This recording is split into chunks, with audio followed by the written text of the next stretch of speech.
Hello guys, good morning.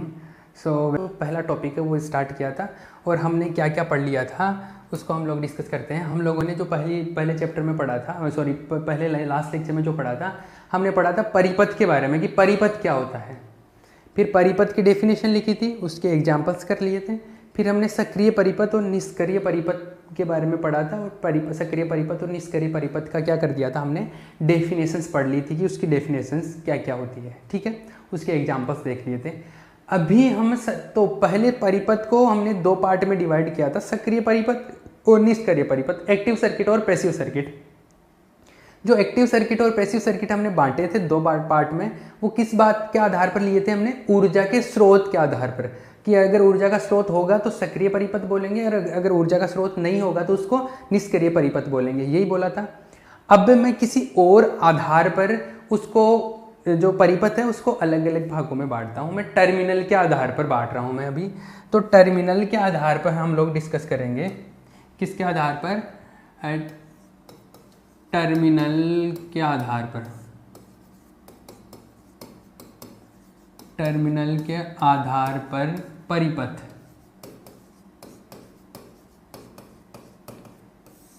Terminal के आधार पर पढ़ेंगे हम परिपथ को। अब देखो, टर्मिनल के आधार पर अगर किसी सर्किट में एक ही टर्मिनल है, टर्मिनल का मतलब है कि सिरे, कितने सिरे निकले हुए। टर्मिनल को हिंदी में भी जनरली टर्मिनल ही बोल देते हैं, वैसे इंग्लिश का वर्ड है लेकिन काफ़ी जगह पर हिंदी में भी टर्मिनल ही यूज में लेते हैं। टर्मिनल का मतलब होता है सिरे, कि कितने तार बाहर निकल रहे हैं उससे। कोई भी परिपथ, कोई भी पूरा सर्किट सेटअप है, उससे एक तार बाहर आ रहा है तो उसको एकल टर्मिनल सर्किट बोलते हैं, मोनो टर्मिनल। अगर दो आ रहे हैं तो द्वि टर्मिनल, तीन बाहर आ रहे तो त्रि टर्मिनल, चार आ रहे तो चतुर टर्मिनल सर्किट बोलते हैं। तो जनरली हम लोग चार तक बात करते हैं। तो पहले क्या बात करते हैं? पहला कौन सा हो गया? एकल टर्मिनल। कौन सा? एकल टर्मिनल परिपथ, एकल टर्मिनल। मोनो टर्मिनल बोलते हैं इसको। क्या बोलते हैं? Mono terminal. तो देखो, एकल टर्मिनल परिपथ क्या होता है? एक ऐसा परिपथ, लिखो डेफिनेशन, एक ऐसा परिपथ जिससे एक टर्मिनल, जिसमें एक टर्मिनल लगा हो, उसे एकल टर्मिनल परिपथ कहते हैं। सिंपल सा डेफिनेशन है, याद करने की जरूरत नहीं, मैं लिखवाने की जरूरत नहीं है, लेकिन आपके सेटिस्फेक्शन के लिए लिखवा देता हूँ। एक ऐसा परिपथ जिसमें एक टर्मिनल या जिसमें एक टर्मिनल लगा हो, उसे एकल टर्मिनल परिपथ कहते हैं। तो जैसे मान लो कोई परिपथ है, मतलब ये मैंने एक ब्लॉक डायग्राम बनाया है। ब्लॉक डायग्राम का मतलब होता है एग्जैक्ट डायग्राम नहीं है, इसके अंदर बहुत सारी डिवाइस हो सकती है, बहुत सारी मतलब ये मान लो कोई मशीन है, ये ऐसा ये जो लाइन बनाया है ये मशीन नहीं है, मतलब ये मशीन को बताने का तरीका, इसको ब्लॉक डायग्राम बोलते हैं। कि जैसे मान लो कि एक बड़ा सा मशीन है, उसके अंदर कुछ भी हो, रेसिस्टेंस, कैपेसिटर, इंडक्टर, कोयल, डायोड, जो भी लगा हो, मुझे कोई फर्क नहीं पड़ता। मैं जो उसका जो स्ट्रक्चर है उसको मैंने ऐसे बना दिया कि एक मशीन है ये, और इससे अगर एक वायर बाहर आ रहा है, एक तार बाहर आ रहा है, एक टर्मिनल बाहर आ रहा है, तो इसको मैं क्या बोलूँगा? एकल टर्मिनल परिपथ। क्या? एकल टर्मिनल। तो एक वायर, एक टर्मिनल बाहर आ रहा है, क्लियर है ये? तो ये एकल टर्मिनल हो गया। अब द्वि टर्मिनल के बारे में बात करते हैं। किसके बारे में?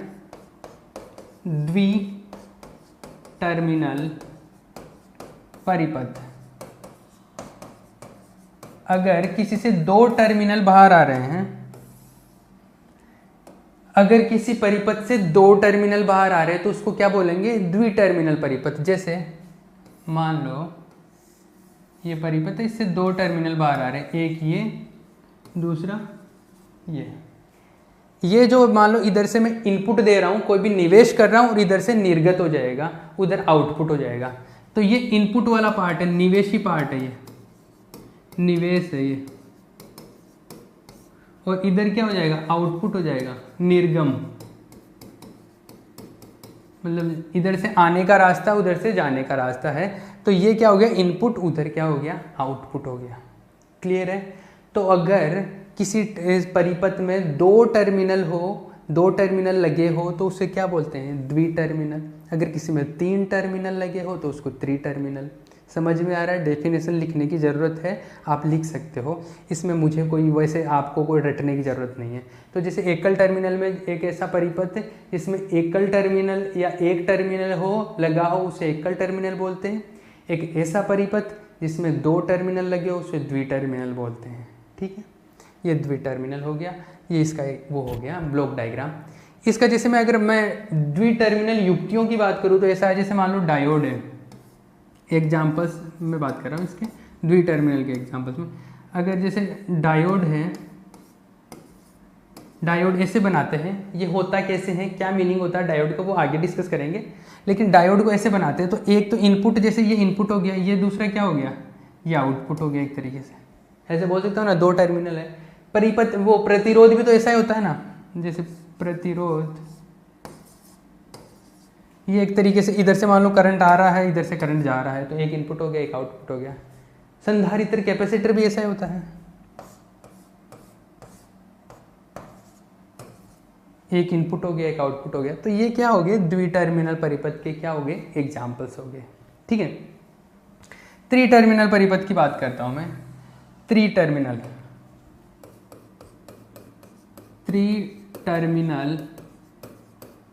परिपथ, ट्राइटर्मिनल जिसमें तीन टर्मिनल लगे हो, एक ऐसा परिपथ जिसमें तीन टर्मिनल लगे हो उसे क्या बोलते हैं, उसे त्रिटर्मिनल परिपथ कहते हैं। तो डेफिनेशन का तो कोई पंगा है नहीं, सिंपल सा है।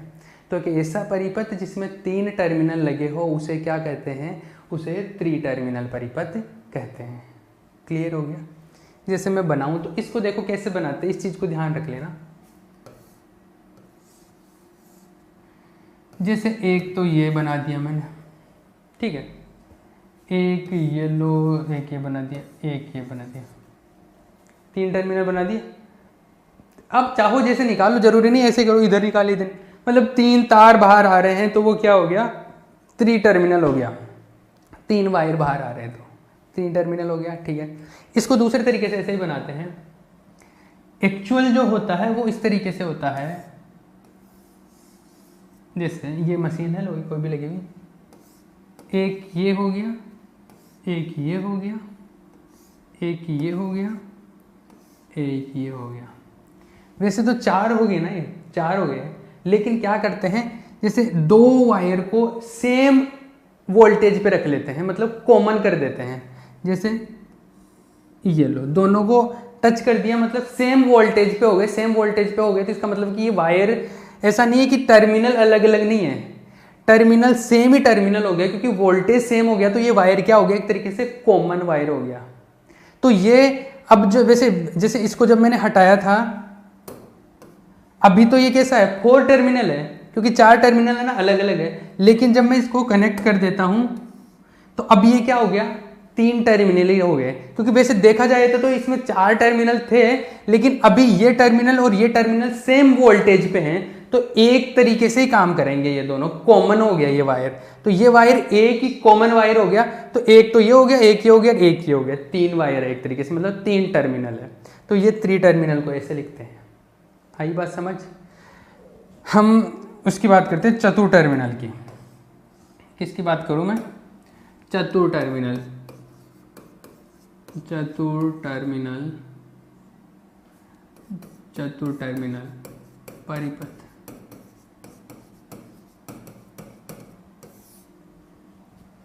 एक ऐसा परिपथ जिसमें चार टर्मिनल लगे हो उसे क्या कहते हैं, उसे चतुर्टर्मिनल परिपथ कहते हैं। तो एक ऐसा परिपथ जिसमें चार टर्मिनल लगे हो उसे चतुर्टर्मिनल परिपथ कहते हैं। क्लियर है? डेफिनेशन क्लियर है? ये चतुर्टर्मिनल परिपथ का डेफिनेशन हो गया। चार टर्मिनल का मतलब जैसे अभी मैंने बताया था, एक ऐसा, एक ऐसा, एक ऐसा, एक ऐसा, ये चार टर्मिनल है। इसमें इन दोनों को, चतुर्टर्मिनल में इन दोनों को इनपुट पार्ट बोलते हैं, कि इनपुट जो देते हैं इन दोनों के बीच में देते हैं, इसको 1 1 बोलते हैं। ये इसको प्रदर्शित करने का तरीका होता है। इन दोनों को 1 1 बोलते हैं, इन दोनों को क्या बोलते हैं, 2 2 बोलते हैं। तो ये तो निवेशी भाग है, यहाँ तो निवेश करते हैं, और यहाँ पर क्या होता है, निर्गम होता है, निर्गत होता है, निर्गम पार्ट है या निर्गत पार्ट है। आई बात समझ में? ये इनपुट पार्ट हो गया और ये क्या हो गया आपका आउटपुट पार्ट हो गया। अरे बात समझ में आती है ना? तो इसमें इसको 1 1 लिखते हैं, इसको 2 2 लिखते हैं, ये 4 टर्मिनल हो गए। क्लियर है? ये चतुर टर्मिनल परिपथ का शो हो गया। अभी मैं एक नोट लिखवाता हूँ, नोट लिखना। किसी को अगर स्पीड ज़्यादा लग रही हो तो आप पॉज करके आप आराम से इसको लिख सकते हैं। मैं चाहता हूँ कि आप खुद नोट्स बनाएं ताकि खुद का लिखा हुआ खुद के लिए हमेशा के लिए वो याद भी रहता है और समझ में भी अच्छे से आता है। नोट लिखना, जैसे ट्रांजिस्टर है, ट्रांजिस्टर वैसे तो चतुर टर्मिनल युक्त होती है। कैसी होती है? चतुर टर्मिनल होती है, उसमें 4 टर्मिनल होते हैं, लेकिन उसका जो 2 टर्मिनल होते हैं वो कॉमन होते हैं। तो उसकी वजह से वो कॉमन होते हैं, मतलब कि सेम वोल्टेज पे होते हैं। तो वो जो टर्मिनल है वो कॉमन होने की वजह से वो 2 टर्मिनल नहीं गिन के हम लोग उसको एक ही टर्मिनल गिनते हैं। आई बात समझ में? तो चतुर टर्मिनल परिपथ जो ट्रांजिस्टर होता है वैसे तो चतुर टर्मिनल सर्किट हो गया, लेकिन उनमें 2 जो वायर है वो कॉमन होते हैं, एक ही वोल्टेज पे होते हैं। तो उसको हम लोग क्या बोलते हैं? उसको 3 टर्मिनल सर्किट ही बोलेंगे फिर उसको, ट्रांजिस्टर को। जैसे ट्रांजिस्टर जैसे होता है, ऐसे होता है। जैसे मान लो कि ये PNP टाइप का मैं ट्रांजिस्टर ले रहा हूँ, तो हम लोग एक वायर तो इधर निकाल देते हैं, एक वायर इधर निकाल देते हैं, एक वायर इधर निकाल देते हैं, ऐसे करते हैं। अब इसमें हम लोग जब इनपुट देना होता है, इनपुट, तो हम लोग क्या करते हैं, इस वायर का ये जो सिरा है इसको और इसके बीच में इनपुट देते हैं यहाँ पर। और जब आउटपुट लेना होता है तो इसका और जैसे इसके बीच में, वैसे कॉन्फ़िगरेशन होते हैं इनके अलग अलग अभिविन्यास होते हैं। Common base, common collector, common ammeter, वो अलग अलग होते हैं। उभयनिष्ठ आधार विन्यास, उभयनिष्ठ उत्सर्जक विन्यास, ये अलग अलग होते हैं। इनके बारे में मैं बाद में बताऊंगा। पहले आप एक जनरल चीज़ समझ लो क्या है कि इनपुट जब दे रहे हैं तो इन दोनों टर्मिनल के बीच में जब यहाँ पे इनपुट देंगे, जब आउटपुट ले रहे हैं तो इन दोनों टर्मिनल के बीच में आउटपुट ले रहे हैं। तो वैसे देखा जाए तो 1 टर्मिनल, 2 टर्मिनल, 3 टर्मिनल और 4 टर्मिनल हो गए। लेकिन ये जो आउटपुट और इनपुट में ये जो टर्मिनल है ये दोनों सेम वोल्टेज पे हैं, मतलब एक ही होता है। तो ये कॉमन होता है, ये वाला वायर, एक वायर क्या होता है इसके अंदर, कॉमन होता है। तो इस वजह से ये वैसे तो 4 हो गए लेकिन एक्चुअल में 3 ही है, क्योंकि 2 इनमें से क्या है, एक ही जगह पर है, कॉमन हो रहा है वो एक वायर। तो इनको 4 ना काउंट करके हम लोग 3 ही गिनते हैं इनको। आई बात समझ में? तो यहाँ पर क्या लिखोगे आप लिखोगे, लिखो ट्रांजिस्टर एक चतुर टर्मिनल परिपथ होता है। ट्रांजिस्टर एक चतुर टर्मिनल परिपथ होता है, परंतु इसमें ट्रांजिस्टर एक चतुर टर्मिनल परिपथ होता है, परंतु इसमें 2 टर्मिनल समान वोल्टता पर होते हैं। 2 टर्मिनल समान वोल्टता पर होते हैं। अतः ट्रांजिस्टर चतुर टर्मिनल परिपथ ना होकर, ट्रांजिस्टर चतुर टर्मिनल परिपथ ना होकर त्रिटर्मिनल परिपथ ही कहलाता है। त्रिटर्मिनल परिपथ ही कहलाता है। वैसे जो मैथमेटिक्स काम में लेते हैं हम लोग, जो चतुर टर्मिनल, ये आप डायग्राम बना सकते हो इसके बाद में। ये कॉमन है एक तरीके से, ये कॉमन वायर है, कॉमन उभयनिष्ठ बोलते हैं इसको, उभयनिष्ठ। ठीक है, तो मैं क्या बोल रहा था, टाइम क्या हो गया, टाइम है भी अपने पास, तो मैं कुछ बोल रहा था, ये हो गया, चतुर टर्मिनल के बारे में हो गया।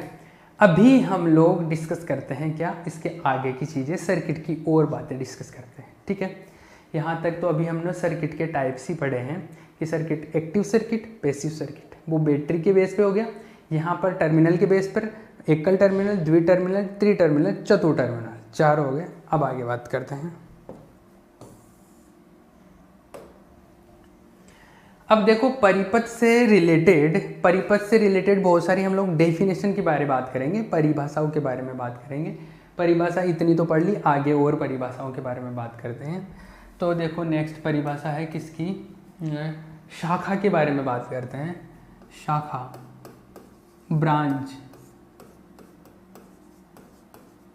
ब्रांच बोलते हैं शाखा।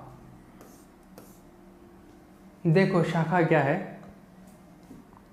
जैसे मान लो कोई भी सर्किट है, कोई भी डेफिनेशन बता रहे हो ना, तो बिना सर्किट के उसको एक्सप्लेन करना मतलब आप सही तरीके, कहीं पर अगर ज़रूरत ही नहीं है तो अलग बात है, बाकी कोई भी डेफिनेशन भी बता रहे हो तो उसके साथ में सर्किट देना बहुत ज़रूरी होता है।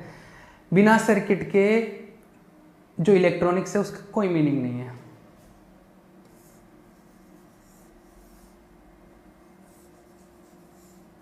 जैसे ये एक सर्किट है, एक परिपथ बना दिया।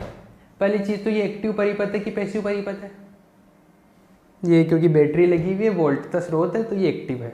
ठीक है, इतनी बात समझ में आ गई। अब मैं शाखा की बात करता हूँ, शाखा का क्या मतलब होता है। पहले मैं इसका मतलब समझा देता हूँ, फिर आप डेफिनेशन लिखवाऊंगा मैं, ठीक है। तो जैसे इसमें ये ए, इस पॉइंट को बी बोल देता हूँ, ये सी है, ये डी है, ये ई है, ये एफ, ठीक है। ये कोई बैटरी लगी हुई है, इसका पॉजिटिव प्लेट हो गया, ये नेगेटिव प्लेट हो गया।